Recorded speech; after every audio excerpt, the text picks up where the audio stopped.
You are watching Delhi News.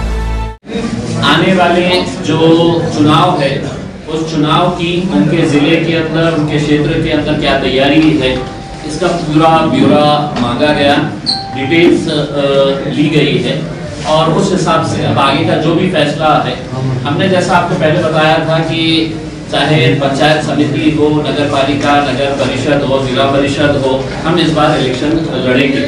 वहाँ पे स्थानिक level के ऊपर किसके साथ गठबंधन हो सकता है या नहीं हो सकता है, या हम वहाँ पर अकेले लड़ने वाले हैं, ये तमाम बातों के ऊपर चर्चा की गई।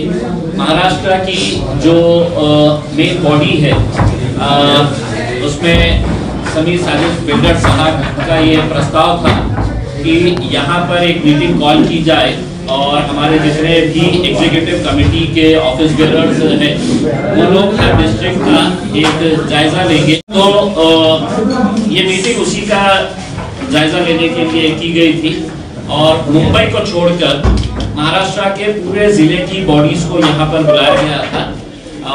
मुंबई की मीटिंग अलग सेपरेटली ली जाएंगी। मुंबई के अध्यक्ष फारूक शाब्दी साहब मुंबई के लिए वहाँ पर एक सेपरेट मीटिंग ली जाएगी। तो यकीनन आज इस मीटिंग के जरिए हमें बहुत सारी प्राथमिक जानकारी जो चाहिए थी और इलेक्शन कहाँ पे हम लड़ने वाले हैं उसका पूरी रिपोर्ट तैयार की गई है। अब जो एग्जीक्यूटिव कमेटी है अपनी रिपोर्ट तैयार करके ये फैसला करेगी कि कहाँ पर कितने सीटें कैसे लड़ाई जाएगी। आता हे आज जे मीटिंग बोलवण्यात आली होती ते AIMM पक्षाचे जे एक्झिक्युटिव्ह कमिटी आहे त्यांनी हा निर्णय घेतला होता की पूर्ण महाराष्ट्राचा एक आढावा बैठक आपण या शहरामध्ये घेऊ।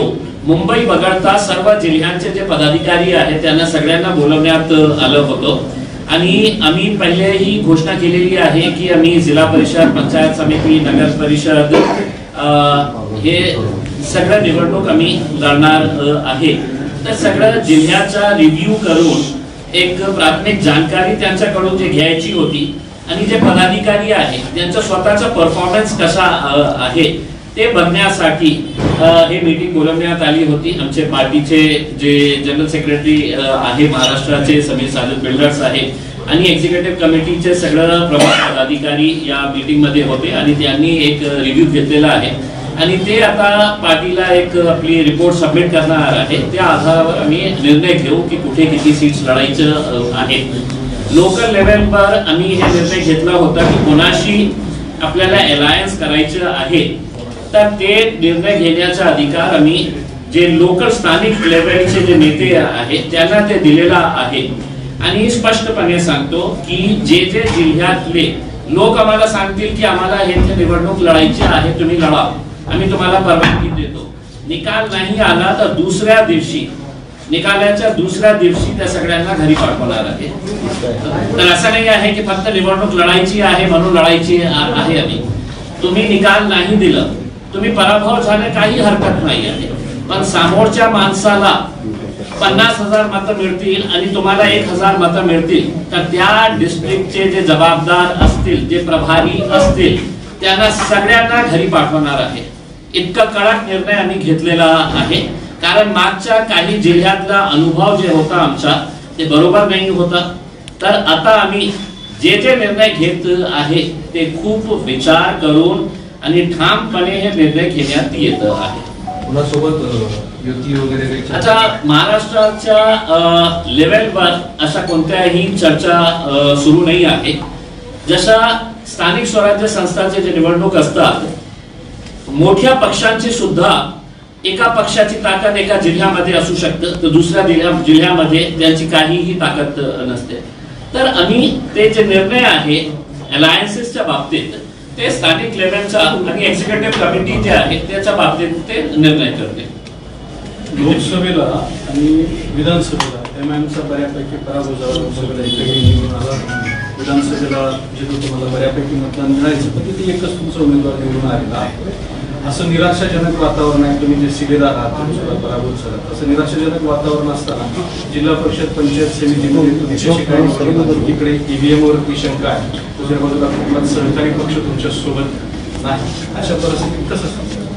आता तुम्ही माझं उदाहरण दिलेलं आहे तुम्हाला सांगतो की आमचा पराभव झालेला आहे. MIM पक्षांनी एकटाच इलेक्शन लढलं होतं. कोणीही आमच्याकडे अलायन्स नाही होतं, कोणीही आम्हाला सपोर्ट केलेलं नाही होतं. मग इम्तियाज जलील सारखा एक उमेदवार जेव्हा या शहरामध्ये उभे राहतो त्याच्या विरोधात कोण असतं, तर 3 जे सत्ताधारी पक्षांचा एक अलायन्स, फॉर्मिडेबल अलायन्स, त्याच्यामध्ये एकनाथ शिंदे साहेबांची शिवसेना, अजितदादा साहेबांची NCP आणि भारतीय जनता पार्टी हे एकत्र होते. सगळं पोलीस प्रशासन, पैसा हे सगळं त्यांच्याकडे होतं आणि आम्ही एकटं लढलं. एकटं लढून सुद्धा आमचा पराभवाचा जे अंतर होता, किती होता, 2000 मतांच्या कमी.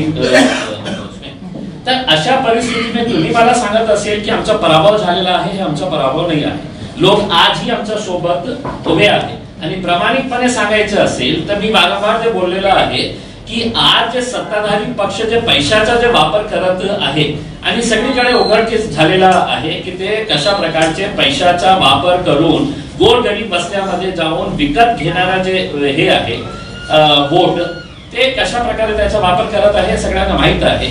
त्याचा अर्थ हे होत नाही आहे की MIM पराभव झालेला आहे. आम्हाला अनेक ठिकाणावर खूप चांगले मत मिळालेले आहे.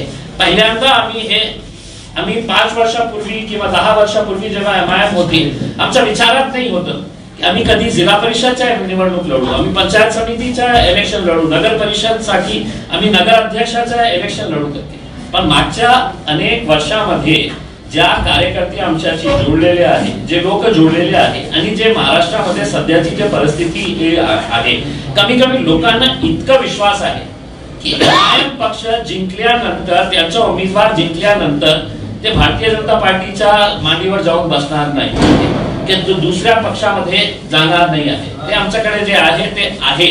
म्हणून जे आज तुम्ही मत देतो एकाला आणि ते जिंकून येतो आणि दुसऱ्या पक्षामध्ये खोके घेऊन जाऊन बसतं, तर तुम्ही लाखो मतदारांशी हे विश्वासघात करतात. तर एक असं नाही आहे की आम्ही हे दावा करणार आहे की महाराष्ट्रामध्ये आता MIM ची लाटच येणार आहे, पण आमची काय ताकद आहे हे येणाऱ्या निवडणुकीमध्ये तुम्हाला ग्रामीण एरियामध्ये पण तुम्हाला दिसणार आहे. शहरामध्ये तुमची ताकद आहे पण ग्रामीण एरियामध्ये MIM नाही ना.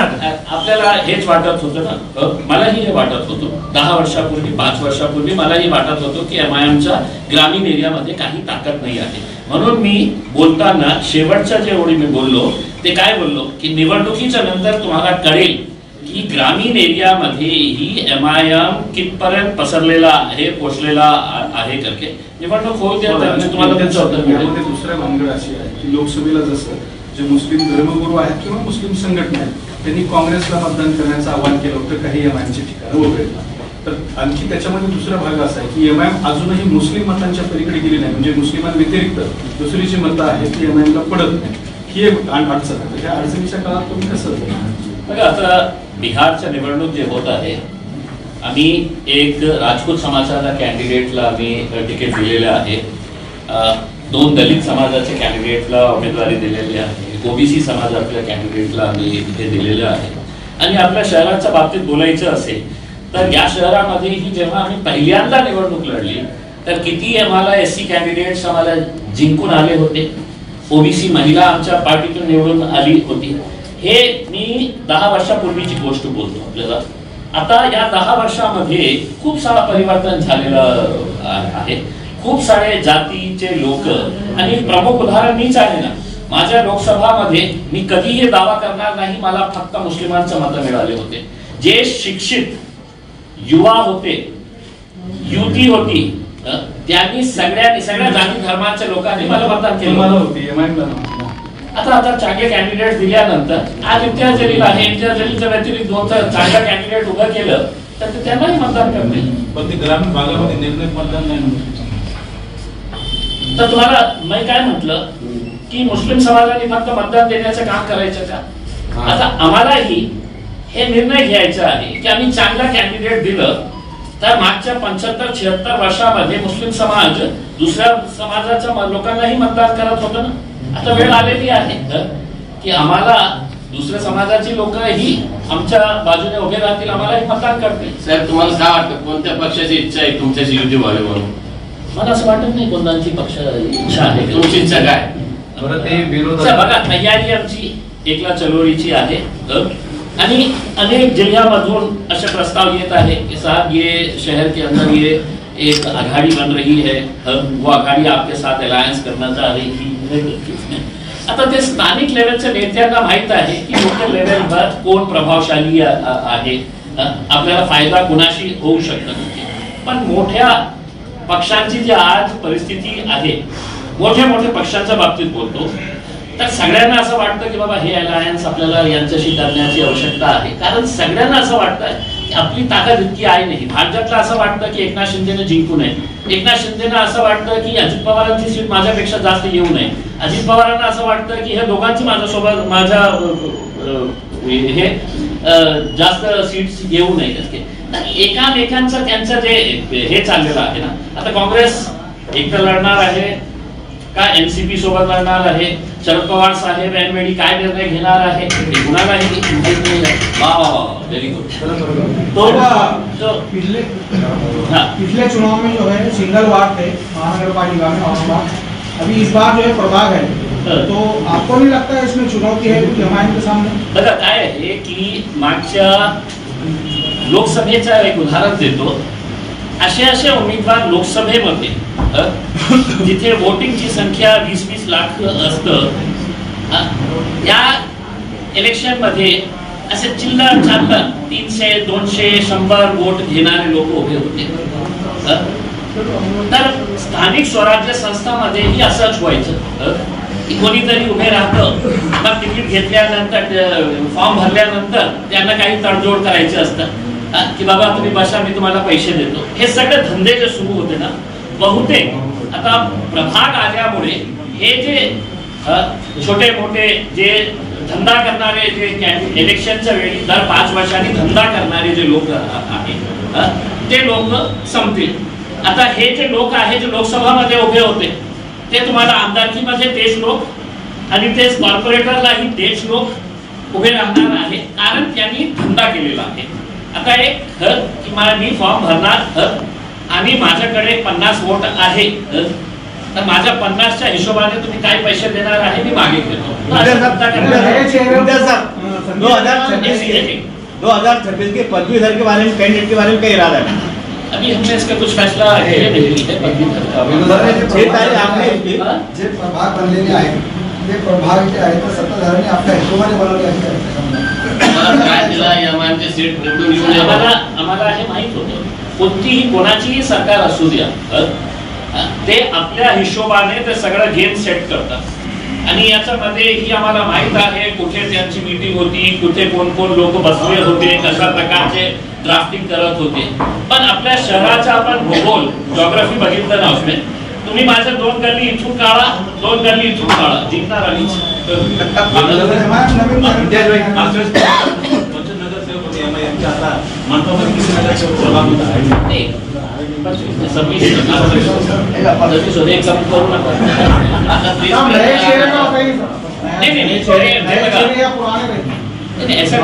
ऐसा नहीं है की मतलब सगळ्या राजनीतिक पक्ष जेव्हा निवडणूक लढतं ना त्यांच्या लढण्याचा एकच उद्देश असतं की जास्तीत जास्त सीट्स निवडून आणायचे. आता आमच्यापैकी चांगले कॅन्डिडेट्स आहे, चांगले कॉर्पोरेटर्स आहे ज्यांनी चांगलं काम केलेलं आहे आणि ज्यांनी नाही केलेलं आहे. बहुतांश त्यांना मी बाहेर काढलेलं आहे ऑलरेडी. मतदार एक प्रश्न आहे, कराडपासून तर केनेकरपर्यंत मुलं राहणार आहे, तुमचा मुलगा राहणार आहे? माझा मुलगा कॉर्पोरेटरसाठी नाही, आमदारकीसाठी नाही, खासदारकीसाठी नाही. कारण आजच्या घाणेरड्या राजनीतीमध्ये माझा स्वतः एक पिता म्हणून माझी इच्छा आहे की माझा मुलगा या राजनीतिकच्या घाणेरड्या राजनीतीमध्ये येऊ नये. दुसऱ्यांची मुलं बरी उभे करताय. त्यांचं घराणेशाही आहे, त्यांचं घराणेशाही झालेली आहे. नाही तुम्ही तिकीट वाटणार ना उद्या जिल्हा परिषद म्हणजे हजारो लोकांना, हजारो तरुणांना, हजारो मुलांना तुम्ही उभे करणार, पण स्वतःचा मुलगा मात्र माझा स्वतःचा. आता कुणाच्या वडिलांना असं वाटत असेल की माझ्या मुलाला मी किती घाणेरडी असू द्या मला राजनीतीमध्ये आणायचं, त्यांचं निर्णय. माझ्या एक पालक म्हणून बोलतो मी पक्षाचा अध्यक्ष आहात नाही, तुम्ही सगळ्यांचे पालक आहात तुमच्या पक्षात. नाही, मी माझ्या बाबतीत मी व्यक्तिगत सांगितलेलं आहे, व्यक्तिगत मी माझा निर्णय घेतलेला आहे की माझ्या मुलांनी येऊ नये राजनीतीमध्ये. खूप घाणेरड्या, खूप खालच्या लेवलवर आपण महाराष्ट्रामध्ये राजनीती बदलत आहे आणि दुर्दैवाने हे बॅक टू वर्ड्स पर्यंत जाणार आहे. आता आपण जे बघत आहे ना ते खूप याच्यापेक्षा वाईट होणार आहे. किंवा डबल नावं किंवा मतदार आणले हे सगळे चर्चा आहे. एमआयएम पक्षाची या सगळ्याबाबत काय भूमिका काय आहे की मी स्वतः मागच्या आठवड्यात जेव्हा स्टेट इलेक्शन कमिशनरने मीटिंग कॉल केली होती सगळ्या राजनैतिक पक्षांचे एक एक प्रतिनिधींना, तर मी स्वतः त्या मीटिंग मध्ये गेलो होतो आणि तेच इलेक्शन कमिशनर वारंवार असा सिद्ध करण्याचा प्रयत्न करत होतो की आमच्या इलेक्शन किती फ्री अँड फेअर आहे. मी त्यांना एक उदाहरण दिलं की माझ्या शहरामध्ये आता महानगरपालिकेच्या इलेक्शनच्या संदर्भात एक असा कॅन्डिडेट आहे की ज्यांनी एक इलेक्शन SC सर्टिफिकेटवर इलेक्शन लढलं, दुसरा इलेक्शन त्यांनी OBCच्या सर्टिफिकेटवर लढलं, तिसरा इलेक्शन त्यांनी इंडिपेंडंट म्हणून इलेक्शन लढलं. आणि जेव्हा त्यांची तक्रार इलेक्शन कमिशन गेटकडे गेली तर इलेक्शन कमिशनने सांगितलं की हे जबाबदारी महानगरपालिकेची होती.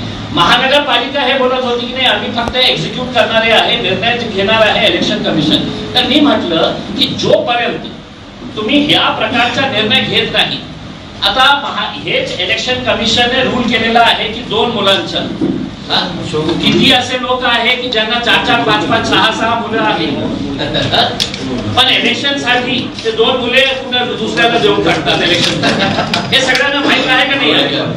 तर जोपर्यंत इलेक्शन कमिशन याच्या बाबतीत गांभीर्याने निर्णय घेत नाही, ऍक्शन घेत नाही, अशा प्रकारचे मी स्पष्टपणे इलेक्शन कमिशनरला त्या मीटिंग मध्ये सांगितलं की लोकांना माहित आहे की काही असू द्या आम्ही निवडणूक लढणार आणि निवडणूक लढल्यानंतर माझ्या विरोधकांनी कोर्टामध्ये गेलं तर 5 वर्ष 6 वर्ष असं जाणार आहे कोर्टामध्ये, तोपर्यंत तो एन्जॉय करते.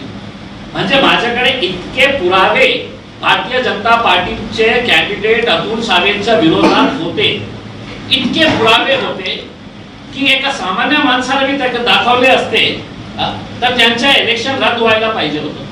पण मला माहित होतं की मी कोर्टामध्ये गेल्यानंतर एका सिनियर काउन्सिलर लावायला लाखो रुपये मला खर्च करावे लागणार होते आणि निर्णय तारीख पे तारीख, तारीख पे तारीख, तारीख पे तारीख, और उसके बाद है तो 5 साल वो आमदार बन के निकल जाते और इम्तियाज जलील अपने जेब का खर्चा है तो अदालत के अंदर लगाए. गप्पा सुरू होत्या. दिवाळीच्या सणामध्ये या देशाची या राज्याची एक परंपरा आहे. ठीक आहे, राजनीतिक मतभेद आहे ते राहणार, आपले पॉलिटिकल आइडियोलॉजिकल डिफरेंसेस जे आहेत ते राहणार, पण याचा अर्थ हे नहीं है कि वो मुझे ईद के ऊपर मुबारकबाद ना दे और मैं उन्हें दिवाली के ऊपर मुबारकबाद ना दूं करके. सर इतना भी ऐसा घटिया तरीके की सोच हम रखते नहीं है.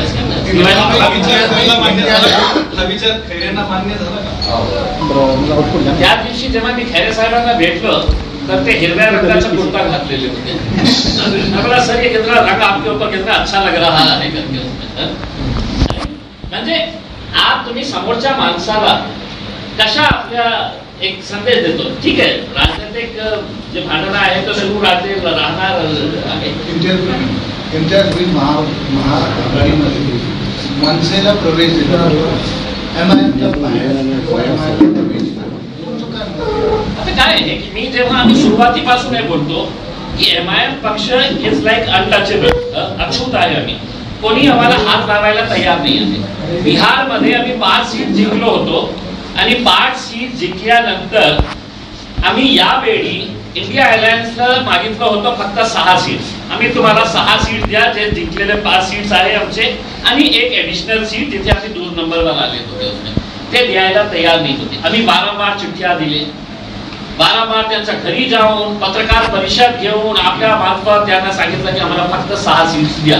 त्यांनी म्हटलं तुमची ताकदच नाही आहे, काही आम्ही देणारच नाही आहे, आम्ही कोणालाही घेणार आहे. जे कट्टर जातीवादी पक्ष आहेत त्यांच्या सोबत आम्ही घेणार, पण तुम्हाला घेणार नाही. आता MIM किती सीट्स लढत आहे? 30 सीट्स लढत आहे. आता उद्या तुम्हाला फटका बसेल, तुम्हाला काही झालं तर पुन्हा आमच्या नावाने राडा करू नका. हमारे नाम के ऊपर मातम करो मत। हमने तो पहले ही बोल दिए थे की 6 सीट्स हम लढणे वाले आहे करके।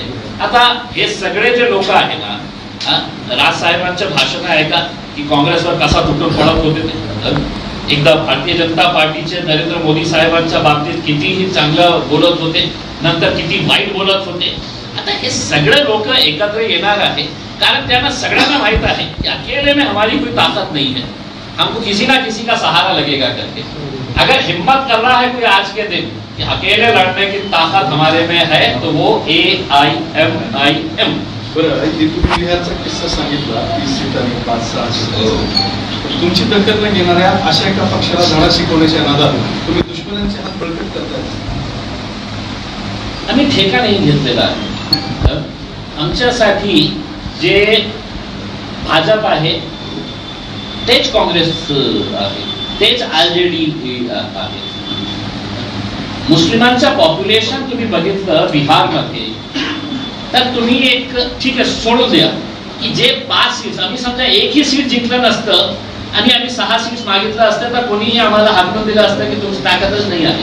इथं आम्ही 5 सीट जिंकलेले आहे आणि 6 मागत आहे आम्ही, तर तुम्ही तेही द्यायला तयार नाही आहे आणि तुम्ही आम्हाला हे म्हणणार आहे। RJDचे प्रमुख जे आहे तेजस्वी त्यांनी म्हटलं होतं की अगर आपको भाजप को अगर हराना है तो आप इलेक्शन ही मत लढो करके। म्हणजे असा सुझाव आम्ही काय गोट्या खेळण्यासाठी आलेले आहे। आता 30 सीट्स आहे, आम्ही जाणार बिहारला। शहरात 12 पत्रकार इच्छुक आहे तुमच्याकडून तिकिटासाठी, किती लोकांना देतात? लिस्ट पाठवा मला। एक पत्रकाराचं जर मला माहित आहे व्हायरल करत आहे तुम्ही आणि त्याला फक्त कॉर्पोरेटला मी तुम्ही त्यांना महापौर करून टाकलेले आहे। मला तिकीट नेले 2 भाग होतील त्याच्यात, तुम्ही तिकीट नाही दिले 2 भाग होतील त्याच्यात, मला माहित आहे। शनिवार और नमाज को लेकर विवाद चल रहा है और 4 अज्ञात महिलाओं के खिलाफ मामला। देखिए शनिवार वाड़ा के अंदर जो मामला हुआ है, हम भारतीय जनता पार्टी की कड़ी निंदा करते हैं। उनके एक मिनिस्टर के ऊपर कई 100 करोड़ रुपए के जमीन घोटाले का मामला अभी पटना में बहुत गर्म चल रहा है मोहर साहब के खिलाफ। और ऐसे मौके के ऊपर मालूम है RSS की स्ट्रेटेजी क्या होती है, जब मुद्दा एक होता है तो फौरन एक नया मुद्दा तैयार कर दिया जाता है और पूरा का पूरा मीडिया है तो उसकी तरफ है तो कैमरे को घुमा दिया जाता है। इसमें यही चाल इस बार भी खेली गई है कि वो जो MLA MP है राज्यसभा की मेधा कुलकर्णी, इतने सालों से, मैं खुद 12 साल पूना में रहा हूँ, उसमें शनिवार वाड़ा कई मरतबा गए हैं। वो जो वहाँ पर एक दरगाह है कई सालों से है, मतलब वहाँ के रहने वाले लोगों से अगर पूछेंगे आप 60 साल का तो वो बताएगा आपको कि मेरे पैदाइश से मैंने तो दरगाह देखा है। अचानक अशा प्रकारचा हल्लडबाजी करणं आणि कारण काय होतं, एक 4 महिलांपैकी दो महिलाओं ने नमाज पढ़े है। अब नमाज पढ़ने का मतलब ये है कि तमाम जाति धर्म और मजहब के लोगों ने उनसे सीख लेना चाहिए था कि हम कहीं पर भी रहो, हम बाजार में रहो, हम फ्लाइट में रहो, ट्रेन में रहो, या हम शनिवार वाड़ा के लॉन के अंदर गए हो, नमाज का वक्त हुआ और उन्होंने नमाज पढ़े वहां पर। क्या गुनाह किए उन्होंने, ये बताइए। 2 मिनट के लिए अगर उन्होंने वहां पर नमाज पढ़ ली बुरखे की हालत के अंदर, तो क्या उन्होंने वहां पे कोई पत्थर जमा किए, पत्थर को लाल रंग लगाए और वहां पर उन्होंने कहा कि अब ये हमारा हो गया है शनिवार वाड़ा? ऐसा कुछ किए है उन्होंने? और उसके बाद पुलिस ने उनके ऊपर FIR रजिस्टर करना, ये उससे ज्यादा घटिया और घिनौनी बात है, किसी न किसी के दबाव के अंदर आकर। देखिए शनिवार वाड़ा का इतिहास जो है वो पेशवाओं से और छत्रपति शिवाजी महाराज से जुड़ा हुआ है। अगर छत्रपति शिवाजी महाराज को मुसलमानों से बैर नहीं था तो ये चिंदी चोर कौन तैयार हो गए हैं जो उनका नाम लेकर अपने समाज को और ज्यादा बदनाम करने की जो कोशिश कर रहे हैं। मुसलमानों ने अगर नमाज पढ़े हैं वहां पर तो कोई गुनाह नहीं किए हैं, और वहां पर जो हल्लड़बाजी की गई है वो सिर्फ इसलिए की गई है कि वहां पर एक मुद्दा 300 करोड़ रुपए का बताया जाता है, कोई एक हॉस्पिटल की जमीन जो बेच दी गई है भारतीय जनता पार्टी, और वही लोग आपस में एक दूसरे पर इल्जाम लगा रहे हैं।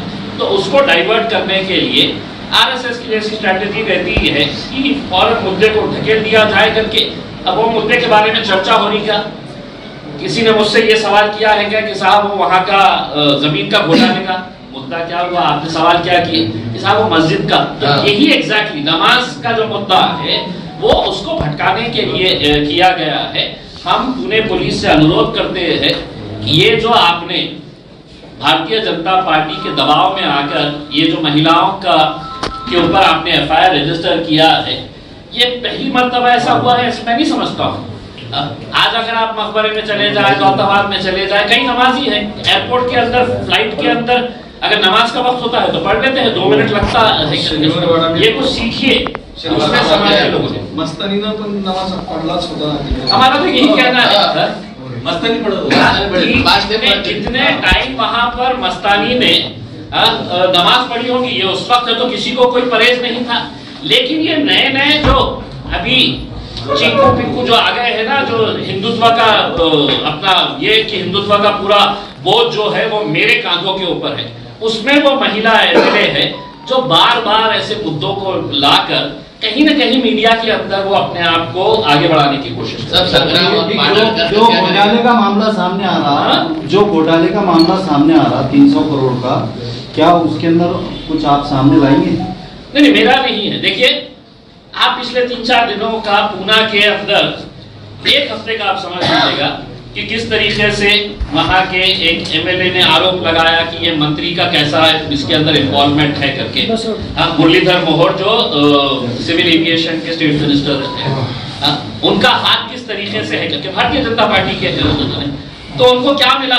मैं समझता हूं अगर सीसीटीवी फुटेज शनिवार वाड़ा का अगर निकाल के देखे 1 महीने के अंदर, तो हो सकता है आपको और ऐसे विजुअल्स मिल जाएंगे जहां पर एक आदमी कोने में खड़े रह के नमाज पढ़ ले रहा है, कोई एक महिला है तो बुर्खे में होगी तो कोने में खड़े रह के नमाज पढ़ ले रही होंगी। तो क्या शनिवार वाड़ा क्या ये कब्जा कर लिए है? देखिए, ये जो चुप चुप के हिंदुत्ववादी जो लोग जमा हो गए हैं, ये एक सोची समझी साजिश के तहत ये सब किया जा रहा है।